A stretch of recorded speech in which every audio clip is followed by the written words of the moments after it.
is Fatihah and we are back with another video today.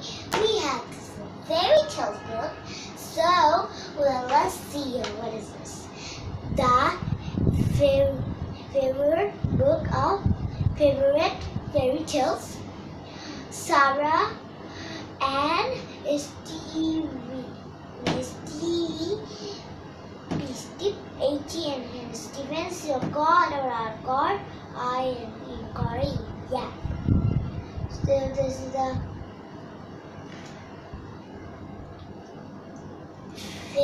favorite publication book from the London. Yeah. So we have a special guest today. So who's gonna say me one story?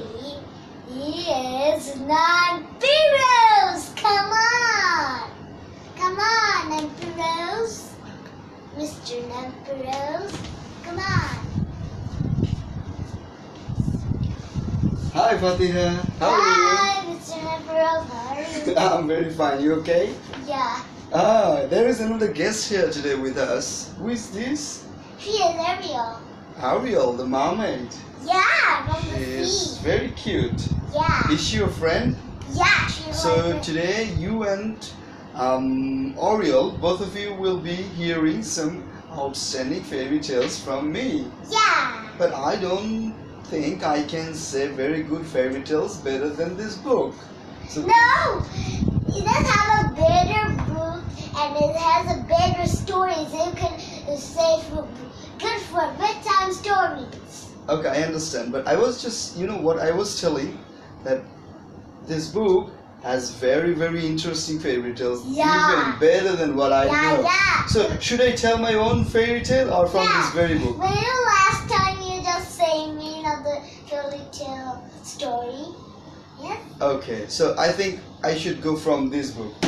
So, please sit down, Ariel, and listen, and Fatihah. Sure here. Okay. Okay.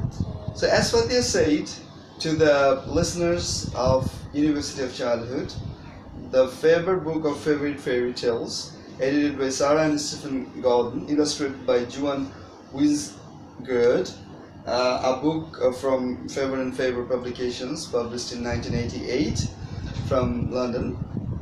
And this book envisages almost 20 fairy tales, those famous fairy tales from English and Western history, that the Western mothers were very fond of, telling to their kids for letting them to sleep in peace. So now I'll be just picking one for Fatihah to tell her. There are a lot of interesting fairy But tales. how about you say me the Cinderella one? Cinderella is a very interesting fairy tale, and it's written here, but it's quite big. I'm searching a very small but very interesting one here. Thumbelina small? Thumbelina? Yeah, there is another one named Thumbelina and Rapunzel. I think we can better go for. So you think it's Thumbelina? Yeah. For where we go? Yeah. But there can be another one more important than that, and that will be, I believe. I think we should directly go for. What about Alibaba and the 40 Thieves? No, You I don't like don't that? like that. I like the Snow White one. Okay, you like the Snow White and the Seven Dwarfs? Yeah. Okay, but this is also again a quite big fairy tales. Why is it big? Like you have to say. I have found another one that could be very interesting and short for the purpose of this very video. Is it from the princesses? Again, it is Rapunzel. Rapunzel, my favorite princess. She has a long hair. So much long hair. Right? Yeah. Okay, so from this very book of the Favorite and Favorite Publications, the favorite book of fairy tales, we are directly going to the Rapunzel story. It is on Let's page go. 87. Okay. Yeah. Yeah, get it. We got that. So, we will be reading it for you now, okay? Thank you, Dad. Okay. So see, they're telling, there once lived a man and his wife who had long wished, but wished in vain, to have a child. But after a very long time indeed, the women really began to hope that the loving God would grant their wish. And that time, when she just giving the waters to the flowers, she just crying, and one fairy just come to and say, "Why are you crying?" She just say, "I want a little girl." It just say, "Okay, take this little seed. It's not a eating seed. It's you have to put it on the top, and then when we plant it, it will have a flower that will be open, and there a girl, baby girl." So see, you know better than me, and you are now just going through, you are advancing the story, and you are just telling almost all of them. Yeah, then... So, okay, so we have to, we can jump a bit because you have just told that putting the seed inside the soil and then growing above the tree and climbing up. No, it's not finished. Okay, so we can advance with that. One day at night, the Thumbelina is sleeping. This is not Thumbelina. That time the one frog come, she just said, "Ooh, I can marry with this girl and my frog boy." But that is the story of Thumbelina. That is not the story of Rapunzel, I guess. Okay, you can say the Rapunzel one.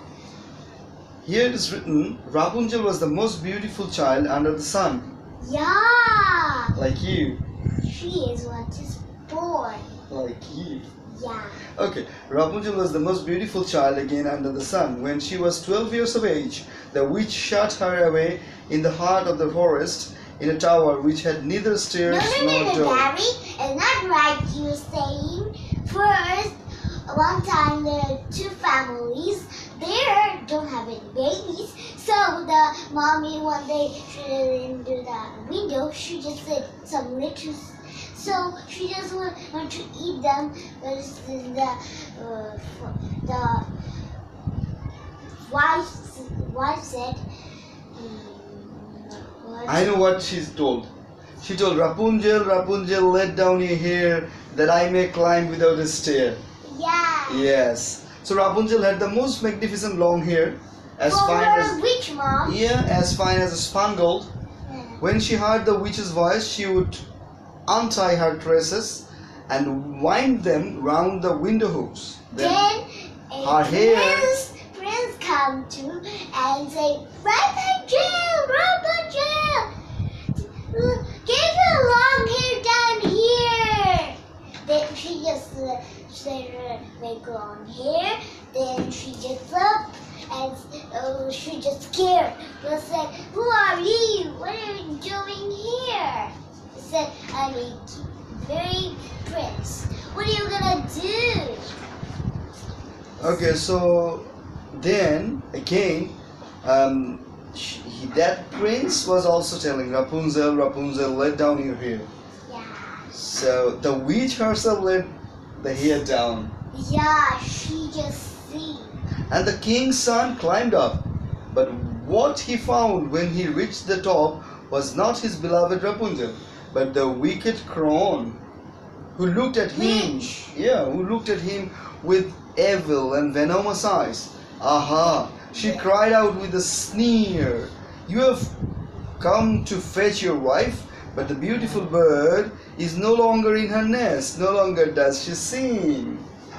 The cat has seized her and it is ready to scratch your eyes out, too. Rapunzel is lost to you. Never again will you set your eyes on her.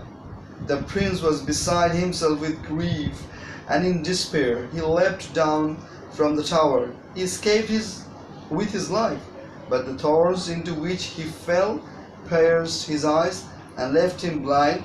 Then he wandered, sightless, a very little around the forest, ate only roots and berries, and did nothing but weep and bemoan the loss of his beloved wife.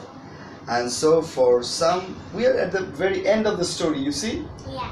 And so for some years he roamed about in utter misery, until at last he came to this deserted wasteland where Rapunzel, with her twins, a girl and a boy who had been born to her, lived in wretchedness. There he heard a voice which sounded familiar. He walked towards it, and as he drew nearer, Rapunzel recognized him and fell on his neck and wept. So finally they were united. They got each other. He got Rapunzel back and her two twins babies. And Rapunzel fell on his neck and wept. Two of her tears wetted in eyes, which once again became clear so that he could see as he did before. He took Rapunzel and the little twins to his kingdom back, where he was received with great joy, and they all lived happily ever after. This story is written by the brothers Grimm. How did you like the story? Oh, it's so good. I like it. Now you're playing with this one? Yeah.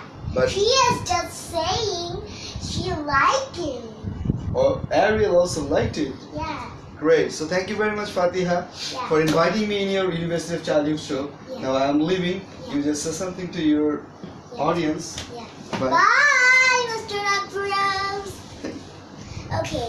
Bye, friends. See you in my University of Childhood in the next video, and you will be subscribing my video. Bye. Stay home, stay safe, and stay good.